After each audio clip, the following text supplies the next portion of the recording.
ဒီတရားရဲ့ဘာစေးမှမထည့်တဲ့တရက်နှစ်ရက်နေပြောက်သွားဒါ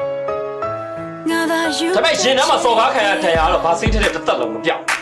အရင်ကငါကိုငါဒီဇလန်ရဲ့မင်းသားချင်ဘူးတဲ့မင်းပေးတဲ့ယူအရာနဲ့မင်းစကားတွေယူခဲ့ငါချက်တစ်ခုကိုတစ်ဖက်စီတက်ရင်တစ်ချင်းနာဆင်ဘူးတဲ့မတို့လေးယောက်ရဲ့နာကအရှင်းသားမြင်ဘူးတဲ့မစင်စားချင်ဘူးတကယ်ငါပြေနောက်တယောက်သူရန်ထားမယ်နေเจ้าနေကြရလုံးလုံးငါရဲ့နာ